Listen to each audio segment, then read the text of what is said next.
नमस्कार साथियों, स्वागत है आप सभी का एक बार फिर से अपने YouTube channel DC geography classes में।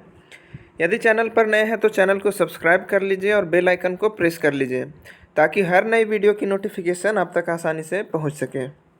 तो चलिए आज का सेशन हम शुरू करते हैं।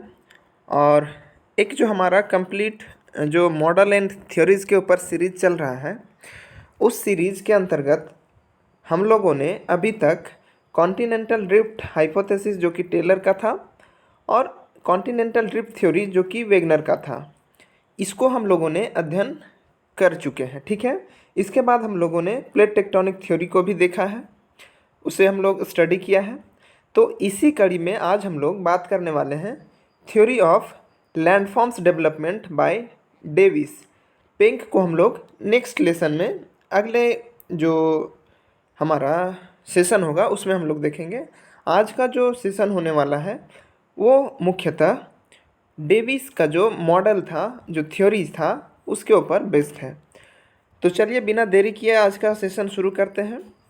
भूआकृतिक चक्र, जिसे डेविस ने दिया था 1889 ईस्वी में। ठीक है, तो क्या है भूआकृतिक चक्र, इसके बारे में आज हम लोगों को एक डिटेल से अध्ययन करना है, विस्तृत अध्ययन करना है। ठीक है, तो आप सेशन के अंत तक बने रहिएगा। आज का जो सेशन होने वाला है बहुत ही इंटरेस्टिंग और बहुत ही अच्छा होने वाला है, क्योंकि आज के सेशन में हर चीज़ को आपको एक इमेज के माध्यम से, एक एनिमेशन के माध्यम से बताया जाएगा।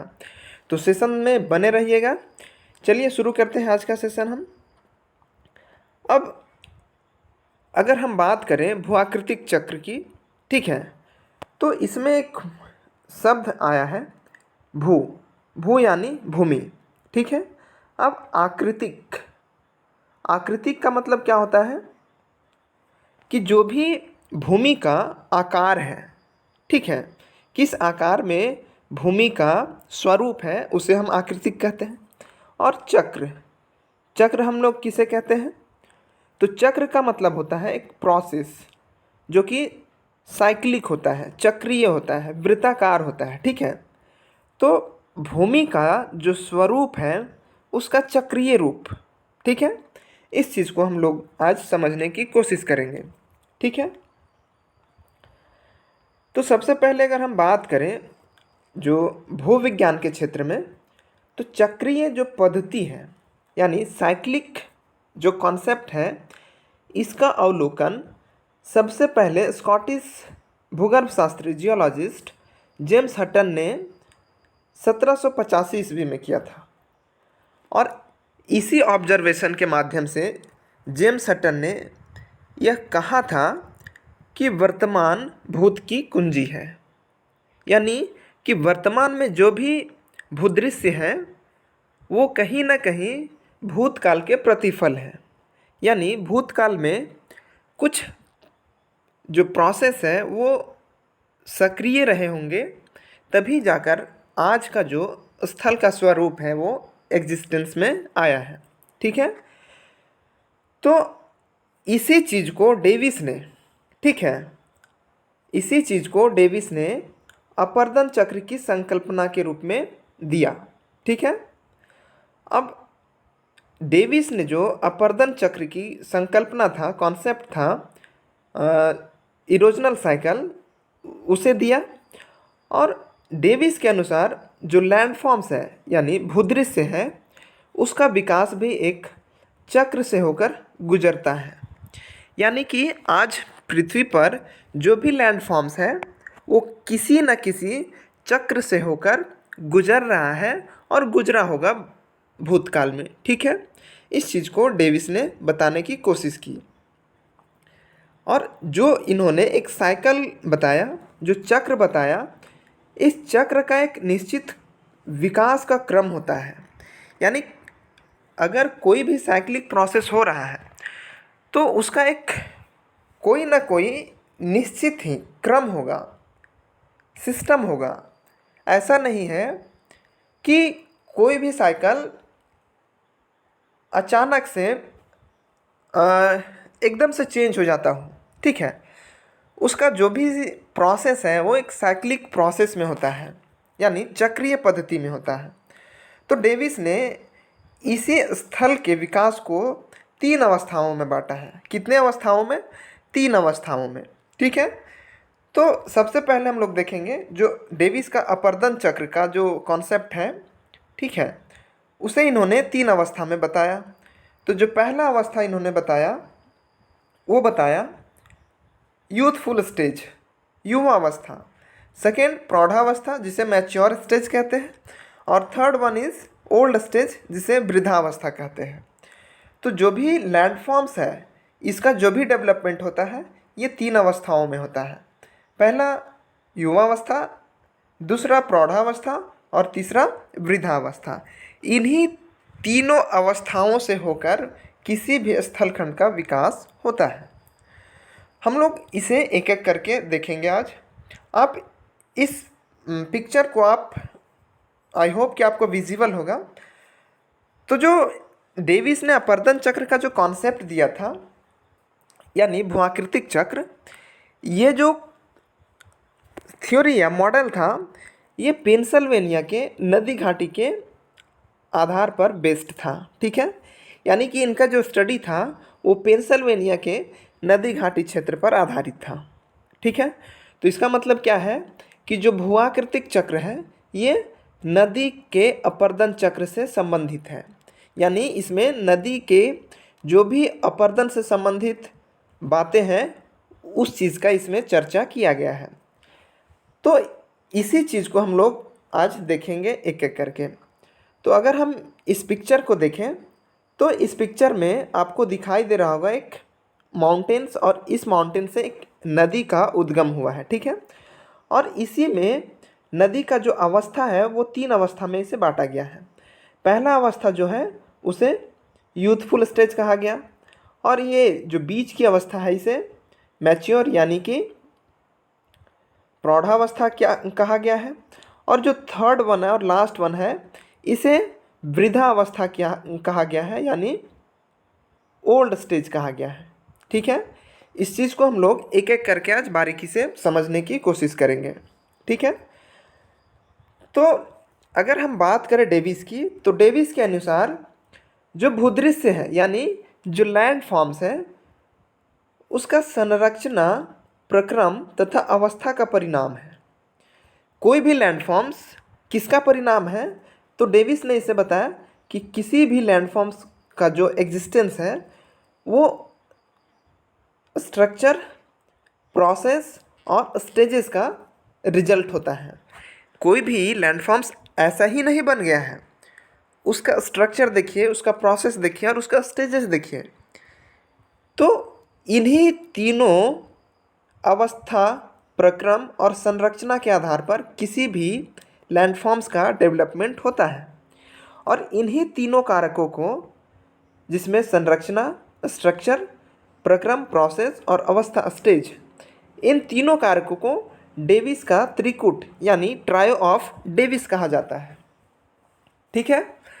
अब हम लोग अगर बात करें संरचना की यानी कि स्ट्रक्चर की, तो आप इस रॉक को देख सकते हैं।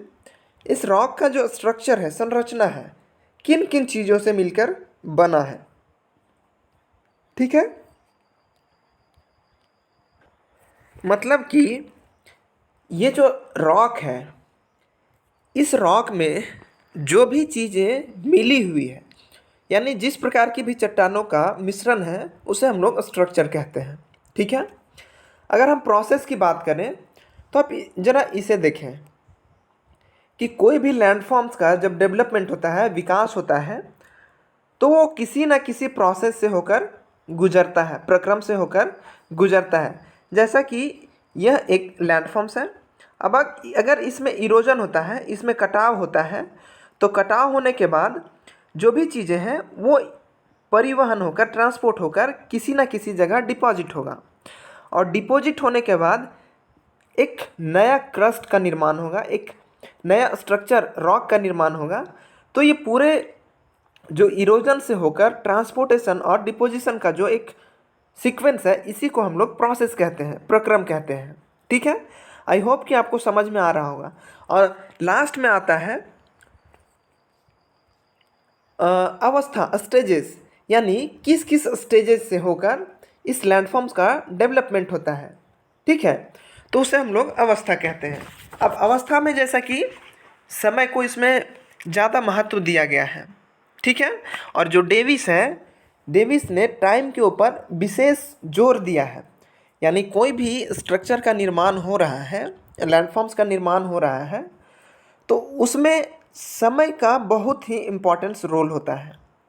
कोई भी लैंडफॉर्म्स कोई एक दिन या 2 दिन में डेवलप नहीं हो सकता है, उसमें काफ़ी लंबा प्रोसेस, काफ़ी लंबा समय लगता है।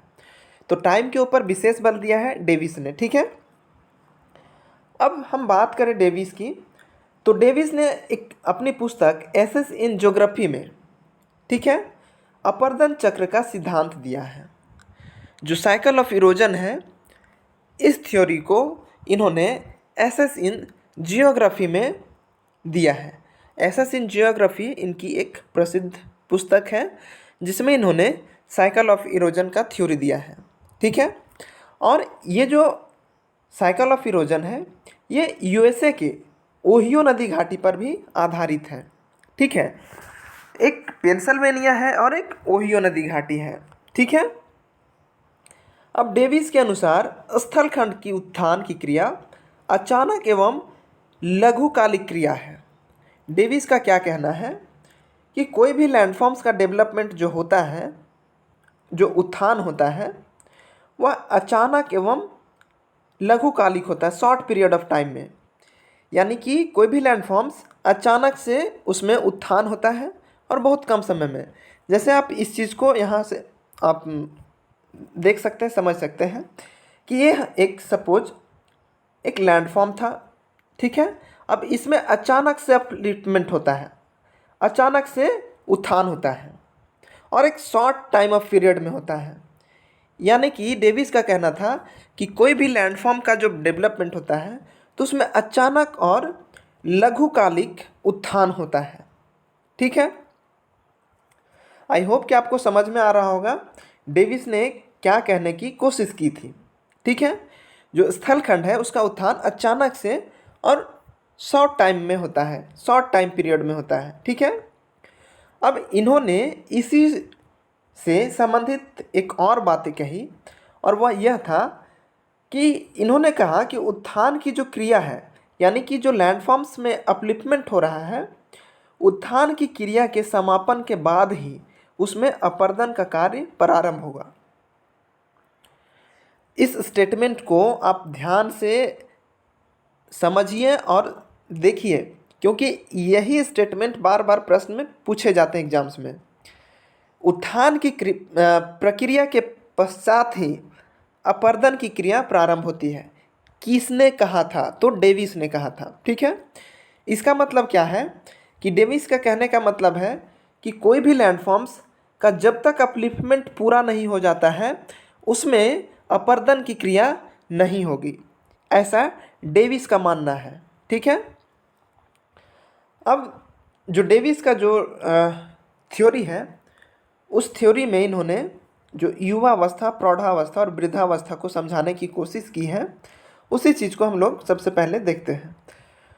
तो हम अगर बात करें सबसे पहले युवावस्था की, मतलब यूथफुल स्टेज की, तो जो नदी होती है, नदी युवावस्था में कुछ तीव्र गति से इसका प्रवाह होता है। ठीक है, अगर हम बात करें यूथफुल स्टेज, नदी की युवावस्था की, तो इस अवस्था में जो नदी का तली अपर्दन है, ठीक है, तली का अपर्दन होता है, अर्थात घाटियों की तली गहरी होती जाती है। इस प्रकार युवावस्था को बढ़ते उच्चावच का काल कहा जाता है। मतलब क्या है कि जो युवावस्था है, इसमें जो रिवर है, रिवर का तली, ठीक है, ये रिवर है, और रिवर का जो तली है, यानी जिससे होकर रिवर प्रवाहित होती है, इसका इसमें इरोजन होता है। ठीक है, और तेज़ी से इसमें कटाव होता है। यही डेविस ने बताने की कोशिश की कि नदी के युवावस्था में नदी का तली का जो अपर्दन होता है वो सर्वाधिक होता है। ठीक है, अब इन्होंने जो युवावस्था है, यूथफुल स्टेज है, इसे बढ़ते ऊंचावच का काल कहा है। अब इस मैप के माध्यम से ज़रा समझने की कोशिश करें कि जो यूथफुल स्टेज है, युवावस्था है, इसे इन्होंने बढ़ते हुए ऊंचावच का काल कहा है। मतलब कि लैंड फॉर्म्स का जो अपलिफ्टमेंट है, उत्थान है, वो तीव्र गति से संपन्न होता है युवावस्था में। ठीक है, तो यही चीज़ को डेविस ने बताने की कोशिश की है। अगर हम बात करें यूथफुल स्टेज की, युवावस्था की, तो कुछ ना कुछ कैरेक्टरिस्टिक्स रहा होगा या कुछ ना कुछ विशेषता होती है युवावस्था की। ठीक है, जैसे अगर हम बात करें एक इंसान के ऊपर ही, तो इंसान का भी पूरा जो जीवन काल है वो 3 अवस्थाओं में संपन्न होता है। एक युवावस्था, एक प्रौढ़ावस्था और एक वृद्धावस्था। अगर आप और डिटेल में जाने की कोशिश करेंगे तो इससे युवावस्था से पहले भी आपको मिलेगा बाल्यावस्था, उसके बाद आता है युवावस्था, तब प्रौढ़ावस्था, तब फिर वृद्धावस्था। तो ठीक उसी प्रकार नदियों का भी विकास 3 अवस्थाओं में होता है। ठीक है, आई होप कि आपको समझ में आ रहा होगा। तो जो यूथफुल स्टेज है, जो युवावस्था है, उसकी विशेषता क्या होती है? तो इसमें जो घाटियाँ होती हैं, नदी की घाटियाँ, वो गहरी और संकरी होती हैं। ठीक है, जैसे गॉर्ज, कैनियन, पोर्टहोल्स यानी जलगर्तिका, वाटरफॉल्स यानी जलप्रपात। इस प्रकार के जो स्थलाकृति का निर्माण होता है वो नदी के युवावस्था में देखने को मिलता है, और इसी यूथफुल स्टेज में तीव्र ढाल के कारण रिवर का कैप्चर हो जाता है, सरिता का अपहरण हो जाता है। ठीक है, और इसी अवस्था को स्ट्रीम लेंथनिंग स्टेज कहा जाता है। स्ट्रीम लेंथनिंग स्टेज कहा जाता है। मतलब क्या कि जो धारा है वह नदी के तली को और गहरा करते जाती है, जिसके कारण गॉर्ज और कैनियन, पोर्टहोल्स और वाटरफॉल जैसे स्थलाकृति देखने को मिलते हैं नदी के युवावस्था में। तो हम लोग इसे भी देखते हैं कि जो गॉर्ज है, आप इस पिक्चर को ज़रा अच्छे से देखने की और समझने की कोशिश करें कि जो नदी का यूथफुल स्टेज है, युवावस्था है, इसमें नदी का जो बहाव है वो तीव्र गति से होता है। ठीक है, और जो अपर्दन होता है वो तली को काटते हुए, चीरते हुए आगे नदी प्रवाहित होती है, बढ़ती है। ठीक है, और नदी इसमें गहरी घाटियों का निर्माण करती है, सकरी घाटियों का निर्माण करती है, और इसी को हम लोग गॉर्ज कहते हैं। जब पर्वतीय क्षेत्रों में नदी द्वारा घाटियों का अपर्दन, नैरो कर दिया जाता है, संकीर्ण कर दिया जाता है, तो इस प्रकार की स्थलाकृति को हम लोग गॉर्ज कहते हैं। ठीक है, अब आप देखिएगा इसी से मिलता जुलता एक कैनियन है। ठीक है, जिसमें नदी क्या करती है, तली का अपर्दन और तीव्र गति से करती है। ठीक है, और एक मियांडर का शेप जैसा फॉर्मेशन करती है, जिसे हम लोग कैनियन कहते हैं। ठीक है, गॉर्ज से और गहरी जब हो जाती है तो उसे हम लोग कैनियन कहते हैं। ठीक है, तो नदी के युवावस्था का ये लक्षण है। अगर आप जलप्रपात की बात करें तो नदी क्या करती है कि जब अपने ऑरिजिन पॉइंट से प्रवाहित होते हुए तीव्र गति से आती है तो कठोर चट्टान को काट नहीं पाती है, और जो मुलायम चट्टानें होती हैं उसे ये इरोड कर देती है, अपर्दित कर देती है। और जब अपर्दित करती है तो एक स्ट्रक्चर का फॉर्मेशन होता है, निर्माण होता है, जिससे जल प्रवाहित होती है और डायरेक्ट नीचे गिरती है, जिसे हम लोग जलप्रपात कहते हैं। ठीक है, अब इसी से रिलेटेड है एक पोर्ट हॉल्स, जिसे जलगर्तिका कहते हैं। जलगर्तिका बेसिकली होता क्या है कि जो हार्ड रॉक होते हैं, जो रिवर्स के बेड में होते हैं, तली में होते हैं, उसमें क्या होता है, जब नदी का तीव्र वेग में जब छोटे छोटे कंकड़ पत्थर प्रवाहित होते हैं तो वो धीरे धीरे पत्थर को इरोड करते हैं, अपर्दित करते हैं, और वो धीरे धीरे अपर्दित करते करते एक शेप का फॉर्मेशन यानी शेप का निर्माण करती है, और ये धीरे धीरे और बड़े होते जाती हैं और एक घड़ा के समान यह जो स्थलाकृति है वो दिखाई पड़ने लगती है, जिसे हम लोग पोर्ट होल्स कहते हैं, जल गर्तिका कहते हैं। तो आई होप कि आपको समझ में आया होगा कि रिवर का जो यूथफुल स्टेज है, इस यूथफुल स्टेज को हम लोग स्ट्रीम लेंथनिंग स्टेज भी कहते हैं, जिसमें गहरी और संकरी घाटियों का निर्माण होता है। इससे संबंधित गॉर्ज, कैनियन, जलगर्तिका और वाटरफॉल यानी जलप्रपात जैसी प्रमुख स्थलाकृतियों का निर्माण होता है। अब अगर हम बात करें प्रौढ़ावस्था की, तो प्रौढ़ावस्था में नदी क्या होती है कि इसका जो फ्लो होता है वो थोड़ा सा कम हो जाता है, यानी कि इसमें अपर्दन धीरे धीरे कम होना प्रारंभ हो जाता है। इसमें उस गति से अपर्दन नहीं होती है जिस गति से युवावस्था में होती है। अब जो युवावस्था के बाद प्रौढ़ावस्था का मैच्योर स्टेज जो आता है, इस स्टेज में नदी का जो अपर्दन है वो तलीय अपर्दन की तुलना में पार्श्व अपर्दन की क्रिया अधिक होती है, ठीक है। और इसी अवस्था को घटते उच्चावच का काल कहा जाता है, ठीक है। यह मिस्टेक से घटते घटते 2 बार टाइपिंग मिस्टेक हो गया है। तो जो मैच्योर स्टेज है, प्रौढ़ावस्था है, इस अवस्था को घटते उच्चावच का काल कहा जाता है, ठीक है।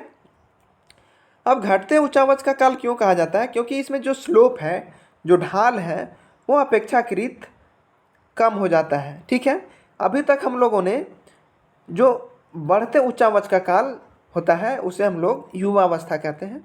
अब यहाँ से जो ढाल है वो कम होना प्रारंभ हो जाता है, जिसे हम लोग प्रौढ़ावस्था कहते हैं, मैच्योर स्टेज कहते हैं।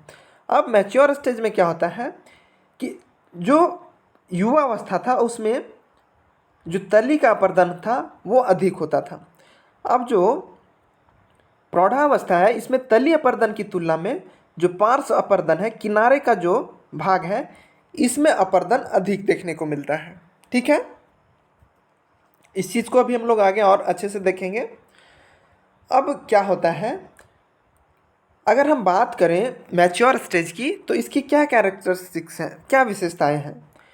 तो इसका विशेषता है, इसमें वी शेप्ड वैली का निर्माण होता है, यानी वी आकार घाटी का, मियांडर्स का जिसे हम लोग वेसर्प कहते हैं, गोखुर झील जिसे हम लोग ऑक्सबो लेक कहते हैं, नेचुरल लेवीज जिसे हम लोग प्राकृतिक तटबंध कहते हैं, और फ्लड प्लेन जिसे हम लोग बाढ़ का मैदान कहते हैं, उसका निर्माण प्रारंभ हो जाता है मैच्योर स्टेज में, ठीक है। तो यही कैरेक्टरिस्टिक्स है प्रौढ़ावस्था की। और इस स्टेज को हम लोग स्ट्रीम वाइडनिंग कहते हैं, यानी गहराई कम, चौड़ाई इस प्रक्रिया में ज़्यादा होती है नदी की, यानी नदी का जो किनारे वाला भाग है इसमें अपर्दन और अधिक होता है, ठीक है। गहराई कम और जो पार्श्व अपर्दन होता है वो अधिक देखने को मिलता है हमें प्रौढ़ावस्था में, ठीक है। अगर हम बात करें वी शेप्ड वैली की, तो वी शेप्ड वैली जब नदियाँ अपने ऑरिजिन पॉइंट से यानी युवावस्था से जब मैच्योर यानी प्रौढ़ावस्था में प्रवेश करती हैं, तो वो कुछ इस प्रकार वी शेप्ड वैली का निर्माण करती है। वी आकार, अंग्रेजी का जो वी लेटर है उस शेप में एक वैली का निर्माण करती है, जिसे हम लोग वी आकार की घाटी कहते हैं, ठीक है। इसमें क्या होता है कि घाटी का अपर्दन ये तलीय अपर्दन नहीं होता, इसका पार्श्विक अपर्दन होता है। जो ये आप देख पा रहे होंगे जो किनारे का क्षेत्र है, इसका अपर्दन ज़्यादा देखने को मिलता है, जिससे घाटी का जो शेप होता है वो वी शेप में आपको प्रतीत होता है, इसीलिए इसे वी शेप्ड वैली कहा जाता है। नेक्स्ट हम बात करते हैं गोखुर झील की, यानी कि ऑक्सबो लेक की। तो इसी स्टेज में नदियाँ एक बलखाती हुई यानी एकदम जिग जैग फॉर्मेट में बहती हैं, ठीक है। इसमें नदियाँ क्या करती हैं कि इस प्रकार से घूमते घूमते ये प्रवाहित होती थी। अब क्या हुआ कि नदी का जो प्रवाह है वो अचानक यहाँ मुड़ ना सकी और वो सीधा फिर चली गई। तो नदी में ऐसी घटनाएं कब होती हैं, जब उसमें नदी के प्रवाह में जब मलबा का या अवसाद का जमाव अधिक होता है। जब नदी के प्रवाह में अवसादों का जो मलबा होता है वो अधिक मात्रा में होती है तो वो मुड़ नहीं पाती है और वो सीधा निकल जाती है। और जो प्राचीन मार्ग था, पहले का जो नदी का मार्ग था, वो इससे कट जाती है और यह एक झील का निर्माण करती है जिसे हम लोग ऑक्सबोली यानी गोखुर झील के रूप में जानते हैं। ठीक है, अब हम लोग बात करते हैं, एक चीज़ और है कि इसे हम लोग देखते हैं पहले। हाँ, इस मैप में आप ज़रा ध्यान से देखें तो पहला जो था युवा अवस्था, उसमें हम लोगों ने देख लिया। अब युवा अवस्था के बाद इन्होंने, जो डेविस है, उन्होंने बताया प्रौढ़ावस्था में कि जो अपर्दन का तली अपर्दन है वो कम हो जाता है और पार्श्व अपर्दन अधिक हो जाता है और यह घटते ऊंचावच का अवस्था है। इसमें ऊंचावच बढ़ रहा था युवावस्था में, और प्रौढ़ावस्था में ऊंचावच कम हो रहा है। ठीक है, अब आते हैं हम थर्ड एंड लास्ट स्टेज, जिसे डेविस ने वृद्धावस्था कहा। क्या? वृद्धावस्था यानी ओल्ड स्टेज। ठीक है, अब ओल्ड स्टेज में जो स्लोप है, ढाल है, वो अत्यंत ही न्यून हो जाता है, एकदम कम हो जाता है और नदी का अपर्दन समाप्त हो जाता है। अब इस स्टेज में नदी अपर्दन नहीं कर पाती है, जस्ट लाइक एक बूढ़ा इंसान की जैसा। बूढ़े इंसान क्या होते हैं? वो ज़्यादा तेज़ी से नहीं चल सकते बुढ़ापा में, है ना। तो ठीक नदी भी जब बूढ़ी हो जाती है तब इसमें अपर्दन की क्रिया नहीं होती है। ठीक है, और इसका जो ढाल होता है वो बहुत ही कम हो जाता है। अब जो वृद्धावस्था है यानी ओल्ड स्टेज है, इस स्टेज में जो समस्त स्थल है वह एक समतल मैदान में बदल जाता है। ठीक है, यानी कि जो अपर्दन है वो समाप्त हो जाता है और जो पूरा स्थल खंड है वो एक प्लेन एरिया में बदल जाता है, जिसे डेविस ने पेनी प्लेन कहा। ये बहुत ही इंपॉर्टेंट है और ये हर बार प्रश्न में पूछा जाता है कि पेनी प्लेन का कॉन्सेप्ट किसने दिया था। ठीक है, तो डेविस ने। तो पेनी प्लेन क्या है? पेनी प्लेन नदी के अपर्दन से निर्मित जो समतल मैदान है, उसी मैदान को डेविस ने पेनी प्लेन की संज्ञा दी है। ठीक है, अब जो पेनी प्लेन का जो रीजन होता है, ये ऐसा नहीं है कि पूरा प्लेन हो जाता है। इसमें कुछ कुछ रीजन्स होते हैं, कुछ कुछ क्षेत्र होता है जो दृढ़ होता है यानी कठोर होता है और वो बहुत कम अपर्दित हो पाता है। तो उसमें जो कम ऊंचाई वाला जो क्षेत्र होता है, जो अवशिष्ट होता है यानी कठोर होता है, इसे डेविस ने मोनाडनॉक कहा। ठीक है, इसे भी हम लोग देखते हैं। अब आप इस पिक्चर को ध्यान से ज़रा समझिए तो समझ में आएगा। ठीक है, ये जो वृद्धावस्था है, वृद्धावस्था में क्या कहा गया कि इसका जो स्लोप है वो न्यून हो जाता है, एकदम कम हो जाता है। ठीक है, और इसमें जो एक प्लेन सरफेस जो बनता है, इसे डेविस ने पेनी प्लेन की संज्ञा दी। और इसमें जो स्थलखंड जो उठा हुआ है, जो दृढ़ है, कठोर है, इसी कठोर भाग को इन्होंने मोनाडनॉक कहा डेविस ने। ठीक है, आई होप कि आपको समझ में आ रहा होगा। अब इसी से संबंधित कुछ और भी टर्म एग्जाम में आते हैं, जैसे पेनी प्लेन का कॉन्सेप्ट तो डेविस ने दिया। अब इसी से मिलता जुलता है एक पैन प्लेन जिसे क्रिकमे ने दिया है। ठीक है, और एक पेडी प्लेन है जिसे एलसी किंग ने, और एक पैन फेन है जिसे लॉसन ने दिया है। तो ये वेरी वेरी इंपॉर्टेंट है, इसे आप चाहे तो अपने नोटबुक में नोट कर सकते हैं, आप ध्यान में रख सकते हैं, क्योंकि प्रश्न इससे बार बार पूछे जाते हैं। ठीक है, तो चलिए हम लोग एक बार फिर से क्विक रिव्यू कर लेते हैं इस पूरे कॉन्सेप्ट को। तो इस पूरे कॉन्सेप्ट में डेविस ने जो भू आकृतिक यानी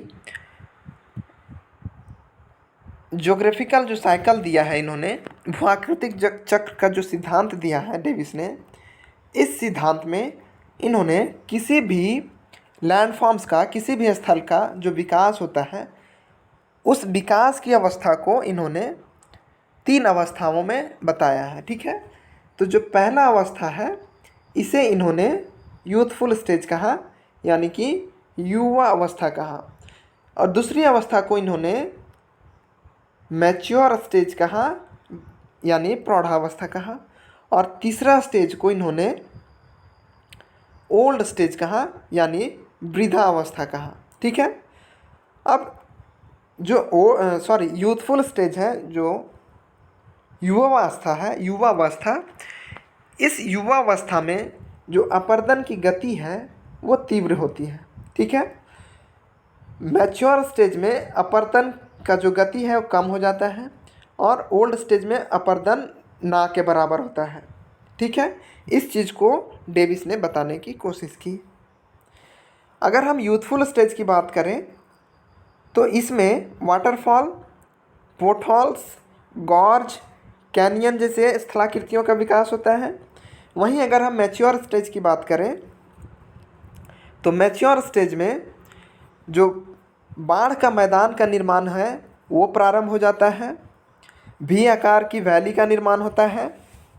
ठीक है, साथ ही साथ जो विसर्प है उसका निर्माण होता है, ऑक्सबो लेक का निर्माण होता है।